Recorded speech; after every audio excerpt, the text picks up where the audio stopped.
What's up, ladies and gentlemen? We are back in sport. Before we get into Luxion, I have a little bit of a contest for you guys. I'm going to show you some of my dogs being adorable because I don't show them enough in my videos. And here's the agreement. You guys agree to like the video and possibly subscribe if you haven't already, okay? Let's go. Hello, babies. I just said hello. All right, I'll probably be able to get Jub to bark. What? That's her bark. Get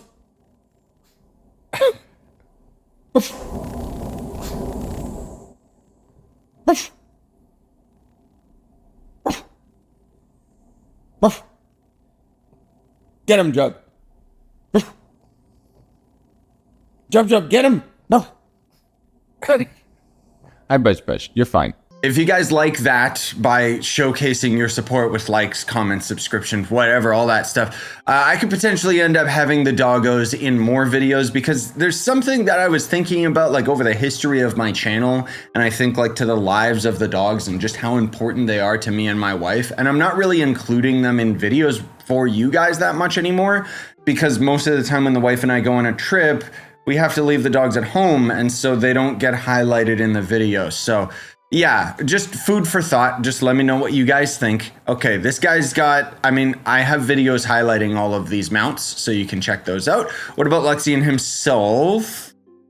Yeah, that's actually some really good items, come to think of it. Most of all, just the rarity of some of these. Samantha, I would avoid, but I'll get into why. Let me swap over to Shadow or Ice Sage just so that we can do this. So we've got the Pedigree Packrat. I don't know why the Trove devs got obsessed with rats for a little bit. I guess somebody on the team had a rat pet or something. I don't care. It's a rodent. So to me, it's like, all right, whatever. Anyway, here you go. It's a rat, whatever. Cool. It is 100 dragon coins. So that's not, I don't know if that's like necessarily a good price for this. Let's see what people are selling it for. Close to 2 mil. Not really worth it in my eyes. Samantha is actually a really good starting ally because it gives you the health steal. So that's really good at the early game. But then otherwise Superstition is a joke stat, and then the jump doesn't do anything. Well, it does do something, but it's not that big of a deal. This is going to end up being the ally. The reason why I say not to bother going for it is because we've got the Halloween Shadows Eve event literally right around the corner. Like it's going to be this month, and that's where you get Samantha. So yeah, kind of weird that Luxion just sells it. Yeah, you can see people already are totally prepared for the new update. Then we've got a Lunar Sticky Bomb skin. I'm not going to show you guys this because it requires me to go into Bomber Royale, which sucks. What I would prefer, I've talked about this before, I don't know why the devs don't make these bomb skins affect bombs out in the overworld. Because then they would actually have some value, you know, like even this guy right over here has a bomb skin and stuff. And like these are a little bit different because you obviously just buy the bombs. But I think it would actually be really cool if it would change our bomb skins. Outside of Bomber Royale. Then we've got the Trovian Tumbler, and this is literally the Batmobile. Let's see what people are selling this for. Not even worth it. Wow. I'm surprised because I remember when this vehicle used to be extremely valuable. It is, of course, before modders ended up figuring out how to make rotating wheels. And there was a Batman version of this, and then this was like the Trove version of it. And I mean, it's cool. Whatever. I like the fact that the back is just the Trove logo. And then we got the Cygnus ship. So this might actually be valuable. You guys might notice last time, I think it was last Luxion visit, he was just selling the sail on its own because I don't know why the devs have it coded incorrectly, where it's supposed to sell the ship and the sail because otherwise it's a little too tedious to try and get everything. Again, not really worth it in terms of selling this item, which kind of sucks because the Packrat is just going to be better. I guess as far as cost effective, maybe the Cygnus ship is better. But yeah, it's just going to be this gigantic Gonda boat, which is pretty cool, all things considered. It's just the fact that it's a boat. Nobody really cares about boats because they're not very efficient. I still think that boats should control the same as mounts do, but just in water, that would be a lot better. Then we got the Luxion style stash. So in the style section, you see all these different categories and stuff. This is going to end up unlocking a random seasonal event, pinata, or Luxion equipment style. So you can see, you know, the custom stuff here. How is somebody has Proclamophones? Did they save those for a billion years, or did the devs start finally giving those out again? Huh. Looks like I'm gonna have to message somebody. But yeah, anyway, the only ones that'll matter is if you get some of the Pinata head styles, they'll give you 10 mastery, which is cool. And then there's 10 Bound Brilliance sold individually for 25 dragon coins each. Not really worth it. Because that's 250 dragon coins in order to end up getting all of those, which, yeah. And then we've got the Golden Hoard Dragon Souls. So in the, in the trophy section down over here, there's going to be all these different rewards you'll get for collecting a certain amount of these souls, up to 100. You have to buy these souls each time Luxion visits, which is a bi-weekly schedule. So he's here this week, next week's Caruxian, the week after that it's Luxion again. So unfortunately, in order to get the maximum amount of these souls, it costs like, it takes like 2 months and a half or something like that, somewhere around there, and 400 dragon coins, of course. But it doesn't take any other resources, so that's where it's beneficial. Like, oh, it doesn't cost anything else to craft, just the dragon coins. Wow, that's so cost effective. Then you'll get these various forms of Luxion, including a pretty good starter ally as well. I forget where is that little ally. You know what? I never end up showing this, so let's actually take a little bit of a peek at this. It's the Dragon Ally, the Luxion one. Here we go. So he's got 20% physical damage and increased cooldown recovery by 10%, and damaging enemies has a chance to blast it with fire. Again, it's a pretty good starting ally for physical classes, but the maxed out dragon is going to be able to fly and shoot out fireballs. Anyways, as always, I like to take the opportunity in these Luxion videos to talk about other stuff afterwards, like updates with the channel, stuff going on with me personally, and so on and so forth. So as far as Trove is concerned, first and foremost, the test server is actually available. I'll probably have a video highlighting that tomorrow if I had to guess, just because I'm still trying to manage like the other projects that I'm working on and stuff. The update isn't as crazy as you would think. It's kind of going to end up being an overhaul to the tutorial area of the game. So it's trying to essentially streamline the game for beginners. And with that, a buddy of mine suggested, hey, how about you end up making a beginner's guide to Trove that kind of like encompasses all of the stuff that the new tutorial doesn't talk about?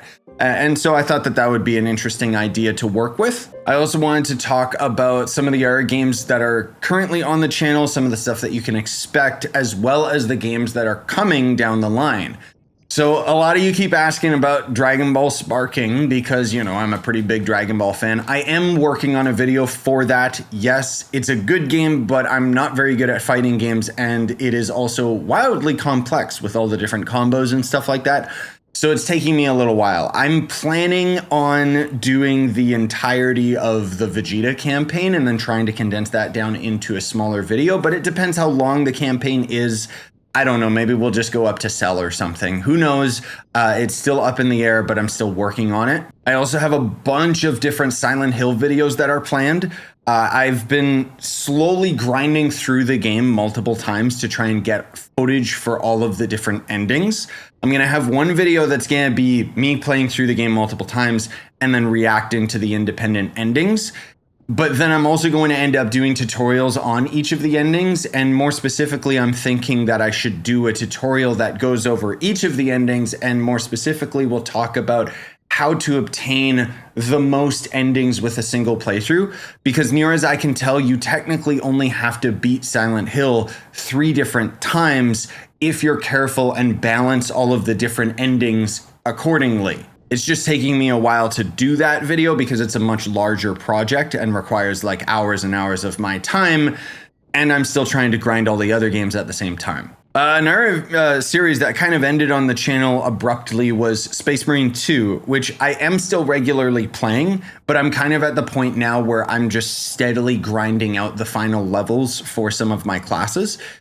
I love that game and I've been playing it nonstop, but there's supposed to be like a new update coming sometime at the end of the month. So that's when I'm planning to start streaming the game again, because it's going to be adding a new map and stuff. Because as of right now, the game is extremely repetitive. I still enjoy it, but I don't know. I just felt like maybe it's something you guys might be into, but who knows? Maybe I'll end up streaming it again sometime soon. Another game you guys asked about that came out a while ago, actually, was the Plucky Squire, which I am still working on a video on that.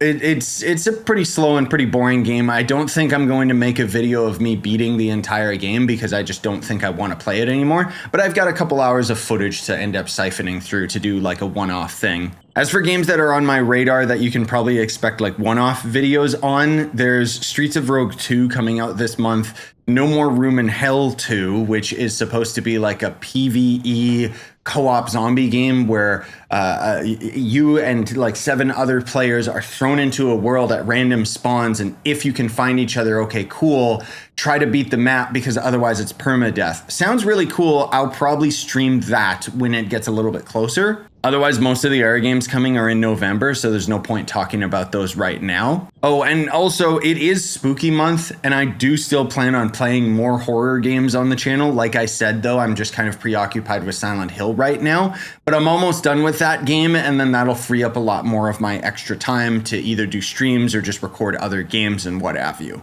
Man, we got a lot of stuff to talk about today. Last project that I wanted to talk with you guys about was my Games You've Never Heard Of series. You notice that, those of you that ended up watching those videos, basically I would montage like maybe 5 to 7 different games all compiled and crammed into one video.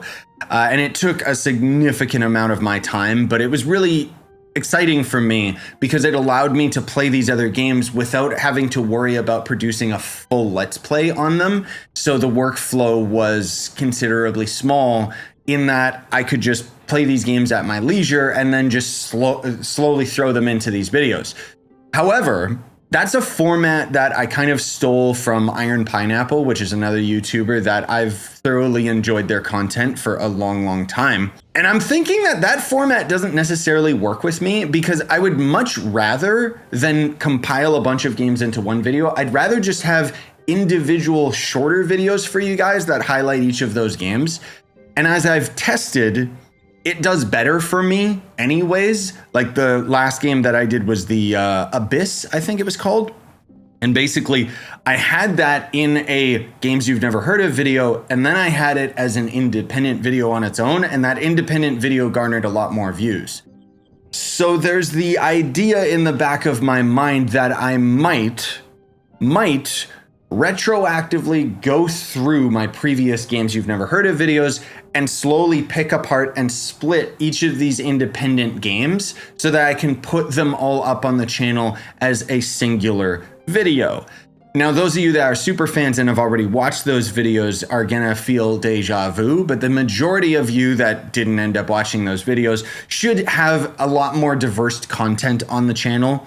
Now, that of course is a very, very large project for me because you might think it's easy. It's not. I have to go through like lots and lots of footage and get it specifically timed out at those specific sections and do a little bit of editing magic to kind of tweak some stuff, not to mention making additional thumbnails and so on and so forth for probably like maybe 20 or 30 different independent games.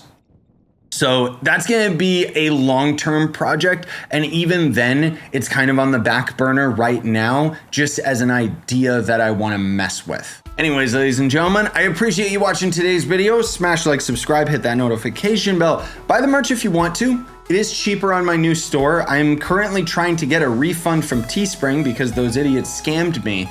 And then I'm going to order some of my own merch from the new store, which is Fourth Wall, which is significantly cheaper. And I want to see the product so that I can end up like letting you guys know firsthand, like whether it's good or bad and stuff like that. I mean, you know me, I'm always honest. Anyways, I hope you enjoyed today's video regardless.